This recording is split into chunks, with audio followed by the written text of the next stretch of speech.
Um dia em 2018, no Havaí, começou com uma mensagem perturbadora que abalou toda a ilha. Uma ameaça de míssil balístico se aproxima do Havaí. Encontre cobertura imediatamente. Esses não são exercícios de treinamento. Felizmente, esse alerta acabou sendo falso. Surgiu devido a um erro do pessoal do serviço de resgate. Porém, 4 anos depois, essa situação pode se repetir em decorrência de uma ameaça real.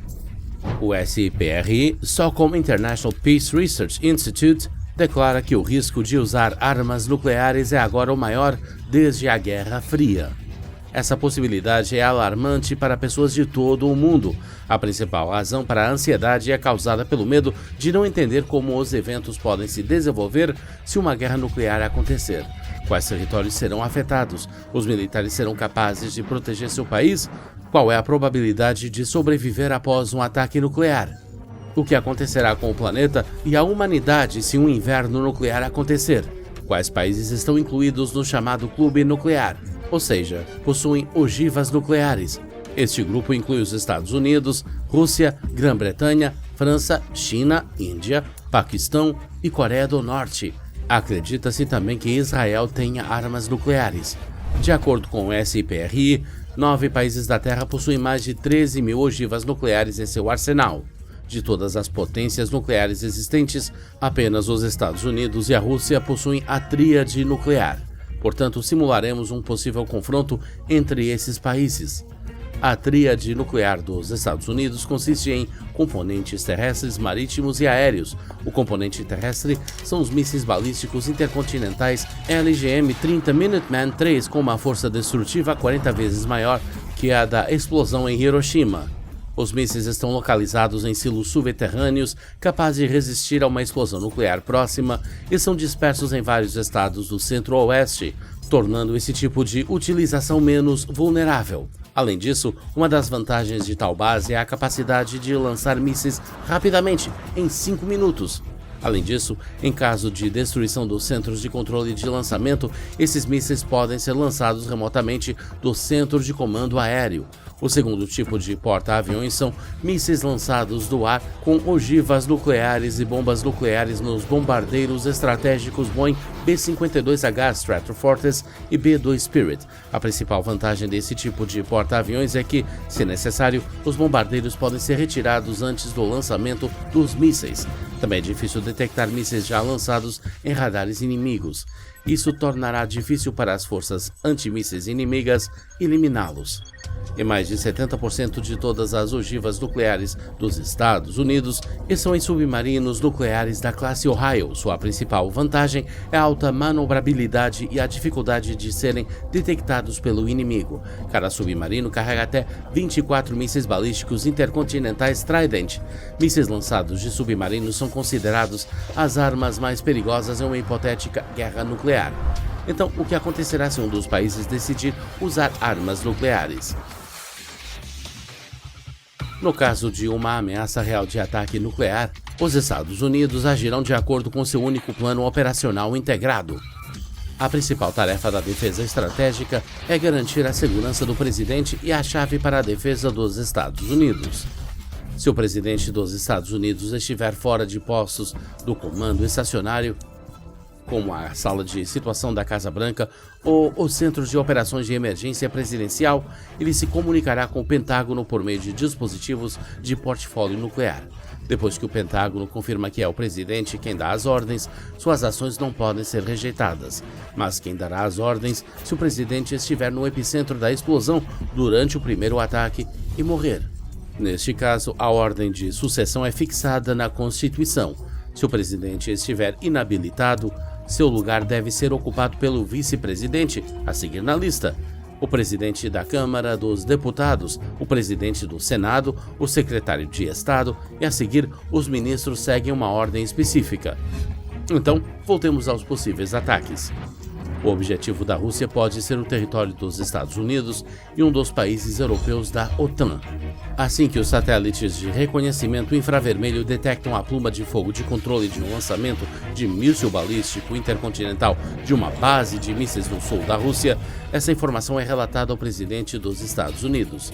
O US Royal Air Force Strike Command opera de acordo com as instruções de alerta nuclear. Um flash prioritário é enviado imediatamente para as tropas aerotransportadas e forças terrestres em alerta. As tripulações, localizadas em diferentes partes do mundo, operam de acordo com um único plano operacional integrado com alvos e rotas para cada bombardeiro.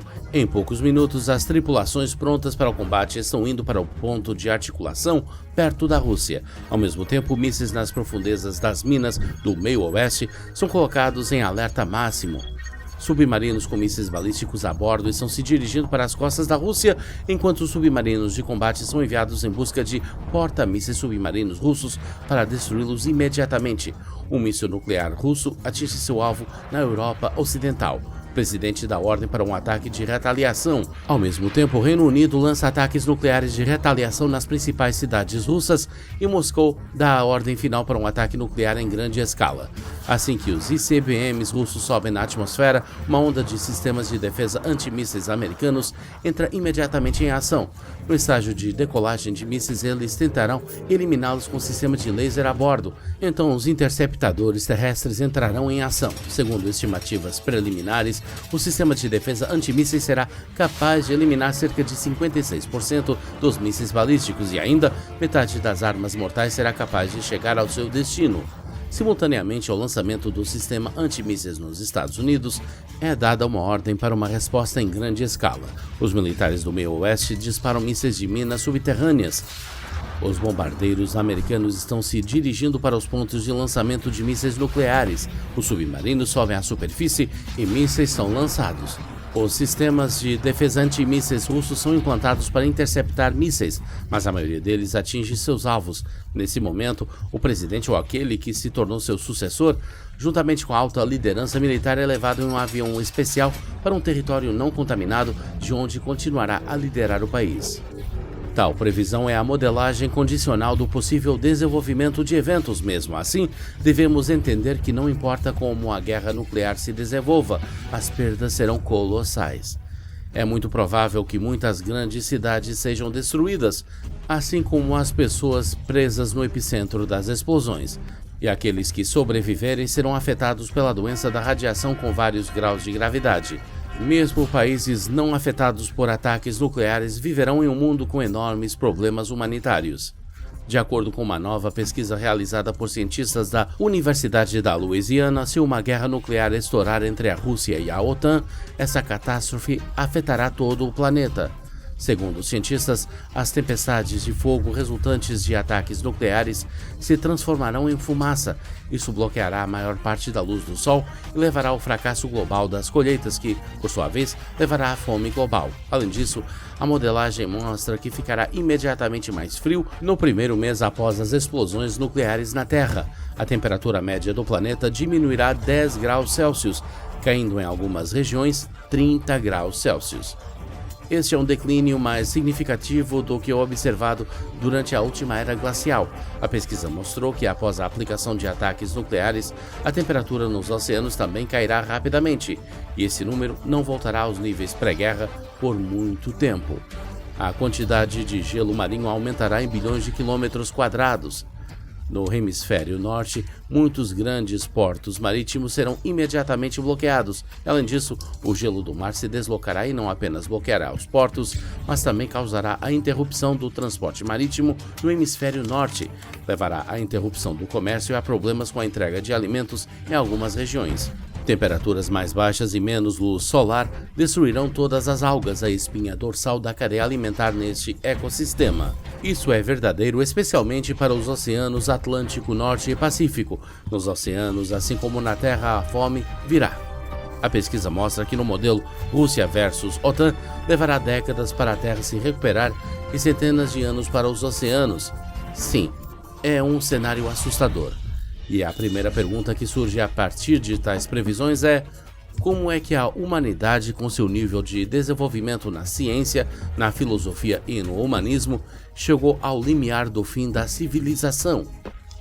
devemos nos livrar imediatamente das armas nucleares em todos os países. No entanto, o surgimento desse tipo de arma no século XX permitiu reduzir significativamente o número de conflitos globais que duraram anos e criou uma paridade de forças duradoura entre os maiores países. Agora, a situação no mundo chegou a um alto nível de tensão entre os líderes nucleares. Ativistas em todo o mundo estão pressionando seus governos, tentando iniciar o processo de criação de compromissos de não uso de armas nucleares ou desarmamento nuclear total. Eles agem na esperança de que a tensão nuclear seja resolvida. Caso contrário, a humanidade será eterna refém desta situação.